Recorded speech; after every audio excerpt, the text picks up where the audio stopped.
fed up of Mariah Carey's All I Want for Christmas Is You? Have you heard Wham's Last Christmas while out doing your shopping too many times? I hate to say it as well too, but is Fairy Tale of New York just getting a little bit too much? Honestly though, I could listen to that song on repeat in February. Anyway, I've put together 5 Irish Christmas songs that kind of sway away from mainstream stuff. So if you're all for that, please like the video. Maybe you've heard of them before, maybe you haven't, but either way, it should give a few different songs to listen to over the festive period. I'll also try and put a playlist together, and I'm going to put a link down in the description where you can suggest your favourite Irish Christmas songs. Once you suggest it, I'll put it in the playlist. I will put Fairy Tale New York in if it gets enough comments from you down below. I did want to sway away from the mainstream stuff, but it is just too good to leave out. Oh, and also, at the end of the video, I am going to be announcing the winner of the giveaway from the Rakes of Mallow video. So keep your eyes peeled for that. But without further ado, let's have a look at number 5. We have to start with what is, in my opinion, one of the most atmospheric Irish carols ever written. It's called The Darkest Midnight in December.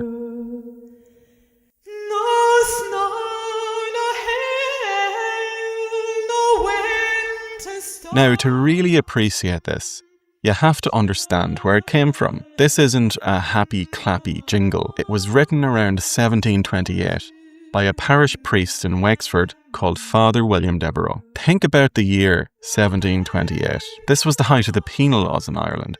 Catholics had extremely limited freedom to worship. You couldn't just have a big celebratory mass in a cathedral. So religious instruction often had to happen at home quietly, and often through song rather than formal schooling. That's why this song sounds the way that it does. Father William wrote it to be sung unaccompanied, likely in the humble homes of his parishioners.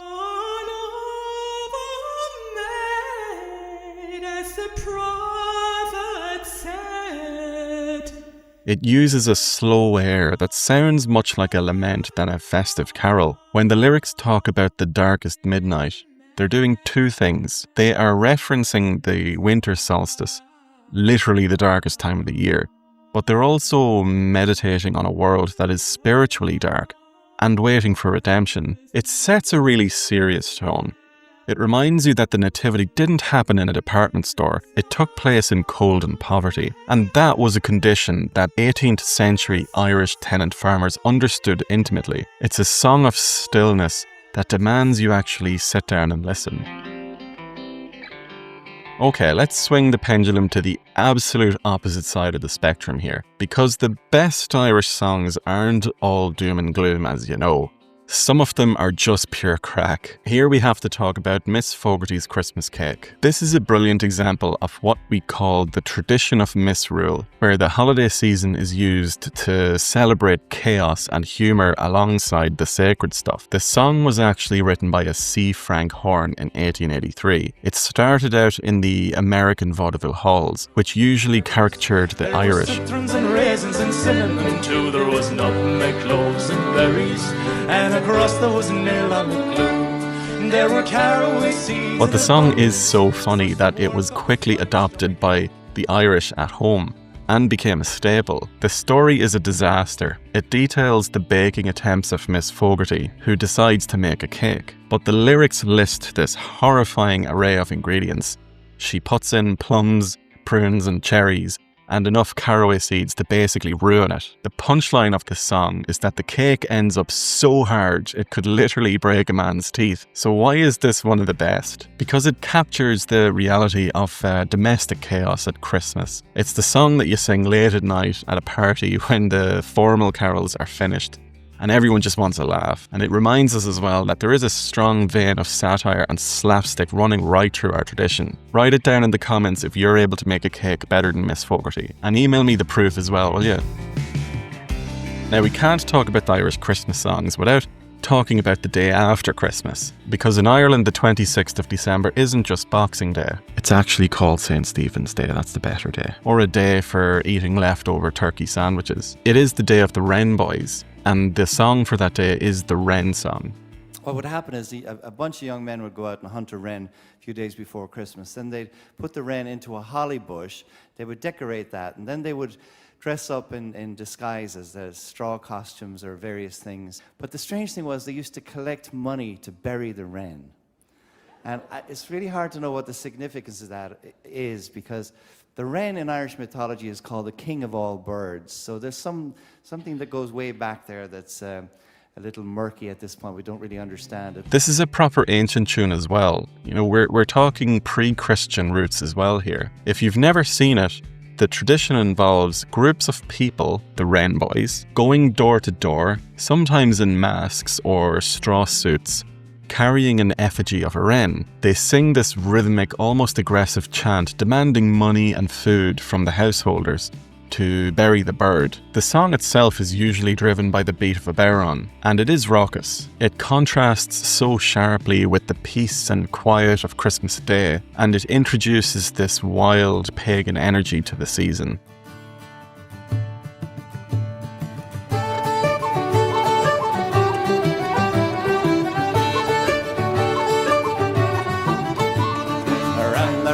King of all birds, St. Stephen's Day was cotton the first. Although he was little, his honour was great. Jump up, me lads, and give us a trait. And the lyrics are brilliant. They basically function as social pressure. The verse often praise generous homeowners, but insult the stingy ones. It's gritty, it's loud, and it's absolutely essential to the Irish Christmas experience. We're going to slow it down a little bit. This is probably the most poignant song on the list, and honestly, the story behind it is devastating. It's called Christmas 1915. Now, you might think that this is an old folk song from the time, but it was actually written by Cormac McConnell in the 1980s. But it has entered the tradition because it handles a subject that for a long time we just didn't talk about it in Ireland. I'm talking about the thousands of Irish men who fought in British uniforms during the Great War. You have to remember, for decades, these soldiers were written out of the nationalist narrative. If you fought for the British, you weren't exactly celebrated back home. But this song functions as an act of historical recovery, and it forces us to have a look at the humanity of those men. The song describes the famous Christmas truce.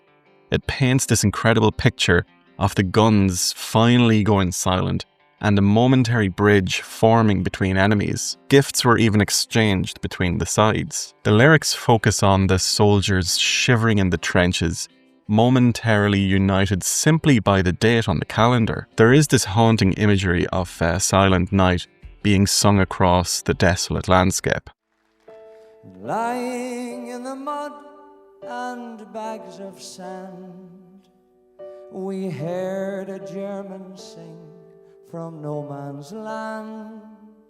It captures the tragic irony of the whole war. You have those young lads freezing in the mud, sharing a moment of peace before the machinery of war kicks back in again. And it moves you to reflect on the absolute waste of life rather than just the joy of the season. It's a melancholic addition to the canon, but it is an important one. It reminds us that those men, Christmas wasn't about turkey and tinsel. It was about surviving another night in the cold. But for the number one spot, we have to go with the absolute heavy hitter. If you're a fan of Paul Brady, or even if you just know your folk history, you know exactly what is coming. It has to be Arthur McBride. Now, in my opinion, this one takes the top spot as a great Irish Christmas song because it completely flips the script. It is what we call an anti-carol. For it being on Christmas morning, out for recreation we went on a tramp, and the setting is perfect. It's Christmas morning. The narrator and his cousin Arthur McBride are out for a nice, peaceful walk on the beach. You can picture the scene. Fresh air, clear heads, but instead of three wise men or a choir of angels, who comes up to them? A British recruiting sergeant, and he starts giving them the whole sales pitch. He tries to bribe them into the army with the king's shilling. He promises them adventure. He promises them they'll have 10 guineas and they'll look great in uniform as well. But the cousins, they're absolutely having none of it. They see right through the lies. They start mocking the sergeant to his face. They point out his ragged clothes and basically tell him, look, if we join up, we're just going to die in some foreign war. You would have no scruples for to send us to France, where we would get shot without warning. And this is why it hits number 1. It doesn't end with the polite no thank you. It turns into this incredibly satisfying revenge fantasy. They take their shillelaghs and they beat the recruiters away from the beach. It captures something real about the Irish experience. It highlights that for occupied Ireland, the holiday didn't stop with the machinery of war. The rejection of that sergeant was a direct rejection to British rule. It asserts dignity and independence on a holy day. And the best part, it's sung to this beautiful lilting melody. If you weren't listening to the words, you'd think it was a gentle lullaby or something like that. But actually, it's a song about breaking a recruiting sergeant's sword with a blackthorn stick. Whereas Christmas 1915 gives us the tragedy, but Arthur McBride gives us the victory. There is absolutely more. I wanted to include some songs in here that nobody has ever really heard before, but in a lot of cases there's not even music put to it, or it's been lost. They were intended as Christmas carols, for example. Lyrics are there, but there's just no music and no recordings. It would be so interesting to bring some of these songs back to life, honestly. But anyway, please give us a shout down below in the comments and suggest some nice Christmas songs, maybe some that we mightn't have heard before. We'll build the world's best Christmas song playlist that would give Mariah Carey a run for her money. So please like the video and subscribe so you don't miss any more Irish music videos. Look, and I know some of these songs aren't going to be very Christmassy in the way that others are. You're not going to have those jingle bells or something like that. But it's to give you something different to listen to. Either the story is set on Christmas, or it's related to Christmas time in one way or another. And I had stumbled across a lovely argument online about people debating, is Arthur McBride a Christmas song? Is it not a Christmas song? Now, who cares? Somebody put it really well. If Die Hard is a Christmas movie, then Arthur McBride is a Christmas song. But yeah, at the end of the day, it's to give you something different to listen to. Christmas themes, Christmas stories, whatever you want. Take from it what you will. Let's have a fight about it down in the comments, sure, will we? And now, the winner of the giveaway.